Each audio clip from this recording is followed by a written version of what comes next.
It was a cold January evening in Tampa, Florida. The kind of night where the air feels heavy, almost warning you that something terrible is about to happen. Inside a suburban home on Royal Park Court, everything appeared calm from the outside. But behind those walls, a tragedy was unfolding that would leave a community shaken and a family destroyed forever. This is the story of Julie Schenecker, a mother of two, a decorated linguist, and a woman battling invisible demons. What happened on that fateful night? How could such horror come from someone so trusted, so close? Stay with me as we unravel the chilling events of the Julie Schenecker case, a story that will send shivers down your spine and leave you questioning everything you know about the human mind. Julie Schenecker wasn't just any mother. She was a military veteran, having served as a U.S. Army linguist. She spoke multiple languages, traveled the world, and built a life with her husband, Parker Schenecker, a respected U.S. Army colonel. Together, they had two children, Calyx, 16, and Beau, 13. From the outside, the Schenecker family seemed perfect. They lived in an upscale neighborhood in Tampa, Florida. Their house was warm and inviting, filled with photos of vacations and family milestones. But perfection is often a mask, isn't it? Beneath the surface, Julie was battling severe mental health issues. Diagnosed with bipolar disorder and depression, she struggled to find stability. Julie had been in and out of treatment for years. Her mental health records revealed a history of suicidal ideation and an ongoing battle to regulate her emotions. Despite these struggles, Julie's family tried to maintain a sense of normalcy. Parker's career kept him away often, leaving Julie to manage the household and the children, which only added to her stress. Neighbors later recalled seeing Julie walking her dog, often looking lost in thought. Others mentioned she'd seemed withdrawn in recent weeks, but no one could have imagined what was brewing inside her mind. It was the 27th of January, 2011. Parker Schenecker was overseas, deployed on a military mission. Julie was at home with the kids, preparing for what should have been a typical Thursday evening. The weather was overcast, a light drizzle blanketing the neighborhood. Calyx, a bright and ambitious high school junior, was working on her homework. She had dreams of attending a prestigious college and was deeply passionate about writing. Beau, her younger brother, had just returned from soccer practice, his cleats still damp from the wet grass. He was known for his cheerful personality and his love of sports. But Julie had a plan, and it wasn't dinner or a movie night or anything that would bring her family closer. Earlier that week, she'd purchased a .38 caliber revolver. She'd written in her journal about her frustrations with her children, describing them as disrespectful and mouthy. She believed she was going to teach them a lesson. As the rain tapped softly against the windows, Julie took the revolver from its hiding place. She walked upstairs to Calyx's room. The teenager was sitting at her computer, headphones on, completely engrossed in her work. She didn't hear her mother enter. Julie raised the revolver, her hand shaking, and pulled the trigger. The sound was deafening in the quiet room. Calyx slumped over, lifeless. Julie then turned her attention to Beau. He was sitting in the family car, ready for a ride to a friend's house. Julie calmly walked downstairs, opened the car door, and shot him twice. He had no time to react.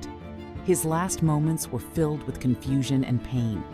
The rain continued to fall, washing over the quiet suburban streets as Julie returned inside.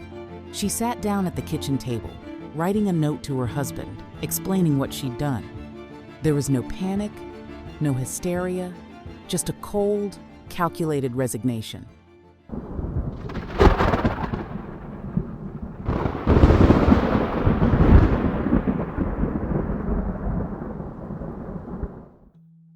The following morning, Police arrived at the Schenecker home for a welfare check after Parker, still overseas, expressed concern.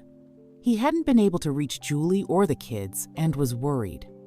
Officers found Julie on the porch, blood-stained but calm, as if nothing had happened. Inside the home, the scene was horrific. Calyx was slumped over her desk, the remnants of her work still open on the computer screen. Beau's lifeless body was found in the car, his soccer bag still at his feet. The officers were stunned by the sheer brutality of the crime. Julie was arrested immediately. She showed no remorse, only stating that her children had been disrespectful and that she had planned the murders to teach them a lesson.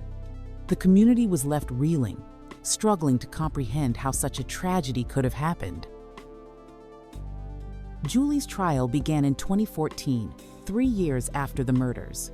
The courtroom was packed with reporters, family members, and curious onlookers. Julie's defense attorneys pleaded not guilty by reason of insanity, arguing that her severe mental illness had left her unable to distinguish right from wrong. Psychiatrists testified about Julie's long history of mental health struggles. They described her battle with bipolar disorder, her frequent medication changes, and her periods of deep depression.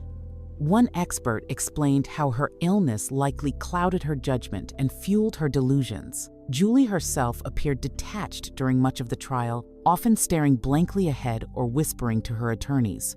The prosecution, however, painted a very different picture. They argued that Julie's actions were premeditated and deliberate. Evidence showed that she had purchased the revolver days before the murders and had written in her journal about her intentions. Prosecutors pointed out that she had been lucid enough to plan the crime, write notes, and carry out her plan methodically. Witnesses for the prosecution included friends of Calyx and Beau, who spoke about the siblings' vibrant personalities and their strained relationship with their mother.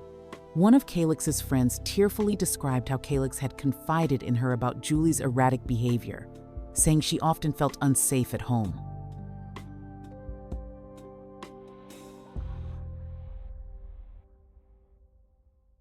The jury deliberated for just 2 hours before reaching a verdict.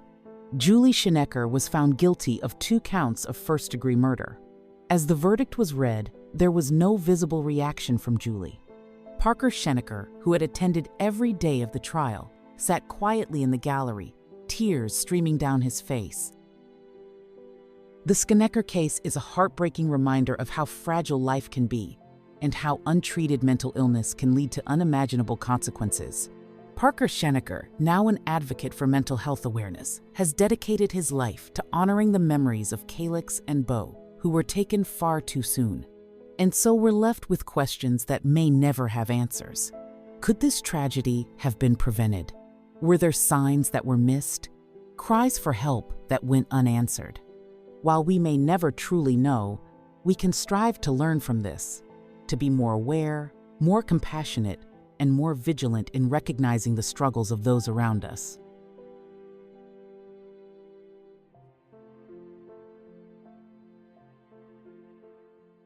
Thank you for watching, and remember to hug your loved ones a little tighter tonight. If you found this story compelling, please like, share, and subscribe for more true crime content. And as always, stay safe and trust no one.